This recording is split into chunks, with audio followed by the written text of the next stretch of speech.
हर हर महादेव सभी को। आज हम बात करेंगे कि गुस्से को योग के द्वारा कैसे कंट्रोल किया जा सकता है। पहले जानते हैं कि गुस्से का हमारे शरीर पर क्या प्रभाव पड़ता है। क्रोध का हमारे शरीर पर कुछ इस तरीके से प्रभाव पड़ता है कि हमारी हृदय गति बढ़ जाती है, रक्तचाप बढ़ जाता है और सांसें तेज हो जाती हैं, सांसें फूलने लगती हैं, हमारे शरीर में दर्द और डाइजेशन सिस्टम खराब हो जाता है। लगातार गुस्सा रहने पर हमें सर्वाइकल स्पॉन्डिलाइटिस और फ्रोजन शोल्डर भी हो सकता है। ज्यादा क्रोध और गुस्सा करने से हमारी मानसिक स्थिति भी ठीक नहीं रहती। इसका हमारी मानसिक स्थिति पर कुछ ऐसा प्रभाव पड़ता है जैसे चिंता, तनाव, सर में दर्द, बालों का झड़ना, अवसाद और शर्म आने जैसी हमें गंभीर परेशानियों का सामना करना पड़ सकता है। अत्यधिक मानसिक तनाव के कारण हमें आंतों का रोग हो सकता है जिसे इरिटेबल बाउल सिंड्रोम कहते हैं। यह पाचन तंत्र का एक विकार है जिसके कारण पेट में दर्द, गैस, सूजन और कब्ज रहती है। तो चलिए जानते हैं योग के माध्यम से हम अपनी क्रोध की समस्या को कैसे कम कर सकते हैं। योग तनाव को कम करता है और मन को शांत करके आपके क्रोध को नियंत्रित करने में आपकी मदद करता है। एंगर मैनेजमेंट यानी क्रोध को नियंत्रित करने के लिए सबसे पहले हम योग आसन से शुरुआत करेंगे। सबसे पहले आंखें बंद करके सुखासन में बैठ जाएं और ज्ञान मुद्रा लगाकर अपनी थर्ड आई पर ध्यान करें और 3 बार ओम का उच्चारण करें।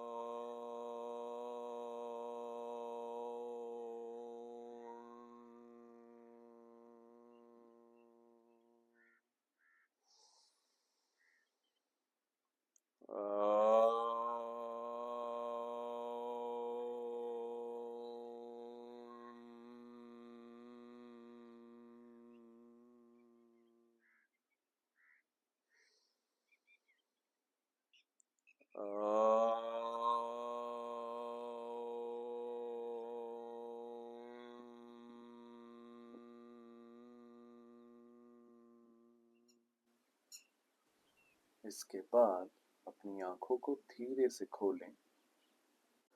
बाल आसन करने के लिए वज्रासन में अपनी योगा मैट या जमीन पर बैठ जाएं। दोनों घुटनों के बीच में जगह करें और सांस लेते हुए नीचे जाएं। अब सांस को छोड़ दें।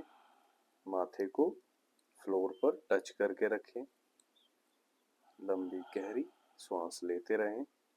बाल आसन मन को शांत करता है और पीठ कंधों से तनाव को दूर करता है। सांस को भरते हुए वापस आ जाएं। दूसरा आसन है मार्जरी आसन। इसको इंग्लिश में कैट एंड काउ भी बोलते हैं। अपने घुटने और हाथों के बल पर आ जाएं, जैसा कि आप एक घोड़े की मुद्रा में हो। श्वास का ध्यान रखना है। श्वास भरते हुए ऊपर और श्वास को छोड़ते हुए नीचे। बिल्ली की तरह अपनी कमर को ऊपर खींचना है। सांस भरते हुए ऊपर, श्वास छोड़ते हुए नीचे। मार्जरी आसन रीढ़ की हड्डी और पेट के अंगों का एक सौम्य मालिश प्रदान करता है। पीठ और गर्दन में खिंचाव लाता है। दमा के लिए ये बहुत अच्छा है। मार्जरी आसन पीठ दर्द के लिए भी बहुत ही उपयोगी माना जाता है। तीसरा आसन हम करेंगे पश्चिमोत्तान आसन। इसमें आपको आगे की तरफ झुकना है। यह आसन मन को शांत करता है और पीठ पैरों में तनाव को दूर करता है। यह एक मुश्किल आसन है, इसलिए मैंने इसको आसान बनाने के लिए कुछ विधियां बताई हैं। अपने दोनों घुटनों को मोड़ लें और पकड़कर कुछ इस तरह आगे जाएं। अब ज्यादा आगे नहीं जाना है, अपनी पीठ को खींचना है जितना आप सीधा कर पाओ। लंबी गहरी सांस लेते रहना है और वापस। अगर आपके पैरों पर कम खिंचाव पड़ रहा है तो आप इस तरीके से भी पश्चिमोत्तानासन कर सकते हैं। त्रिकोण आसन, यह आपके छाती और कंधों को खोलता है। उष्ट्रासन, यह आपके छाती गले को खोलता है। उष्ट्रासन पीठ के दर्द और तनाव को दूर करने के लिए एक शक्तिशाली योग आसन है। यह आसन रीढ़ की हड्डी को मजबूत बनाता है और साथ ही पाचन तंत्र को भी सुधारता है। भुजंगासन आपकी पीठ पर धीरे से दबाव डालता है। और आपकी छाती को खोलता है। ध्यान रहे, इसको करने से पहले आपको ये एक्सरसाइज भी करनी होगी। सांस भरे, ऊपर जाए, सांस छोड़े, नीचे आए, ऐसा 10 से 20 बार करने के बाद ही भुजंगासन का अभ्यास करें। सांस भरे, ऊपर जाए और सांस छोड़ते हुए नीचे आ जाए। अंत में हम करेंगे शवासन। यह आसन आपको तनाव से मुक्ति दिलाने में और आपके मन को शांत करने में बहुत मदद करता है। बस अपना ध्यान अपनी सांसों पर लगा कर रखें। चलिए अपने अभ्यास के दूसरे भाग की तरफ चलते हैं, जिसमें हमें करना है प्राणायाम। 2 प्राणायाम हम इसमें करेंगे। पहला नाड़ी शोधन टेक्निक नंबर 2 ऑल्टरनेट ब्रीथिंग, और दूसरा प्राणायाम है भ्रामरी प्राणायाम। उसको हम 7 बार करेंगे। नाड़ी शोधन प्राणायाम, सबसे पहले सुखासन में आ जाइए, या आप पद्मासन में भी आ सकते हैं। पद्मासन, सिद्धासन, जो भी आपको कंफर्टेबल लगे आप उसमें बैठ सकते हैं। सुखासन में ज्यादातर लोग बैठकर करते हैं क्योंकि ये उनके लिए बहुत आसान होता है। राइट हैंड की इंडेक्स फिंगर और मिडिल फिंगर को अपनी थर्ड आई पर रखना है।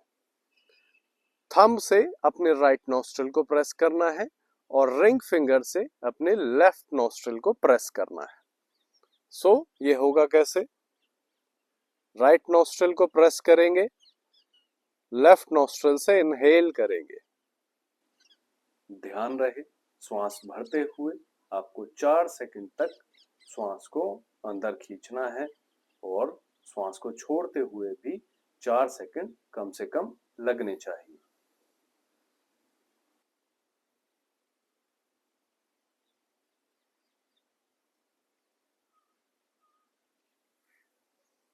और लेफ्ट नोस्ट्रिल को प्रेस करके राइट नोस्ट्रिल से एक्सेल कर देंगे।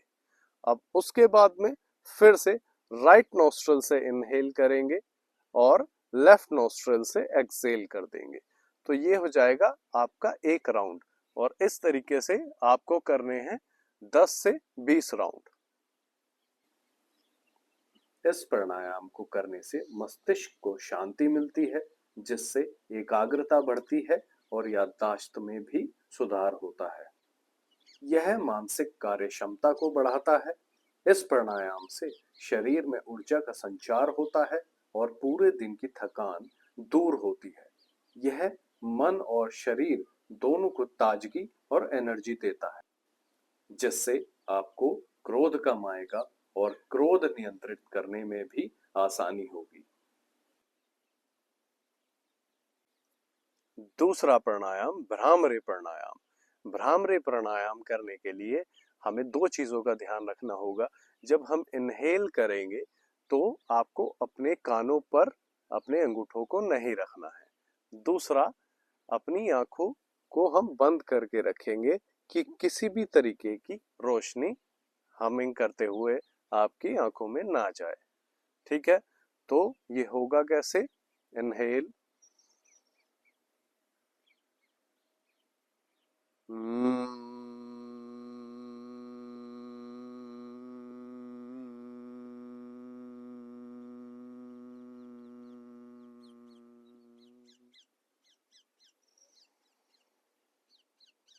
एक गहरी सांस लें, उसके बाद दूसरी छोड़ें।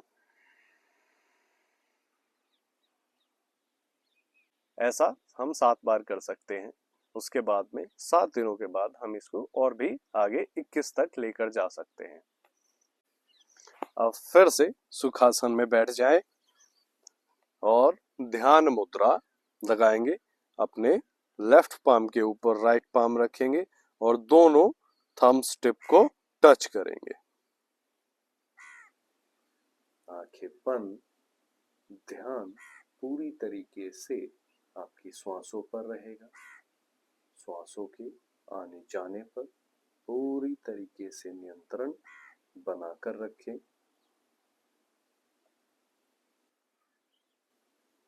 5 से 10 बार इनहेल और एक्सेल करें।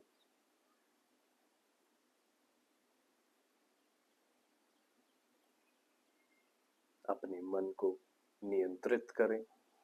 उसे भटकने ना दें।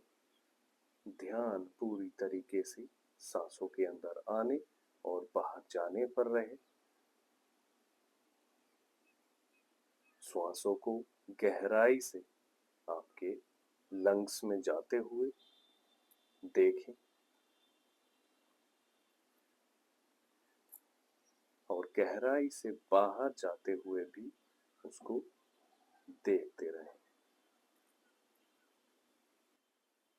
अब धीरे से अपने दोनों हाथों को मिलाकर छाती के पास रखें। इसको अंजलि मुद्रा कहते हैं। श्वास को लंबा गहरा खींचें और 3 बार ओम का उच्चारण करें।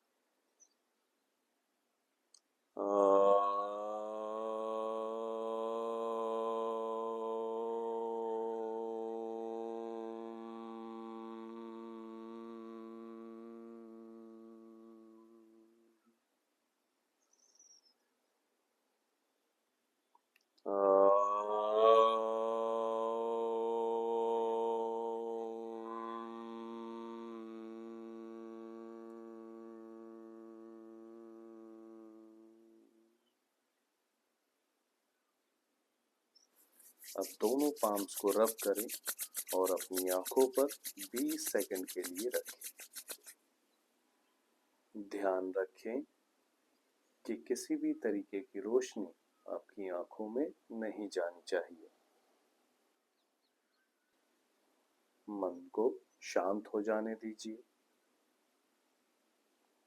श्वास लेते रहिए।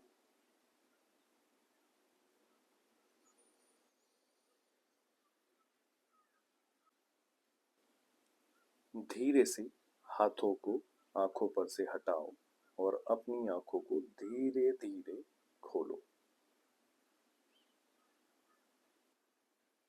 ये अभ्यास आप हर दिन करिए और आपको इससे अपने एंगर मैनेजमेंट में बहुत लाभ मिलेगा। चलिए मिलते हैं अगले वीडियो में। मुस्कुराते रहिए, खुश रहिए। हर हर महादेव।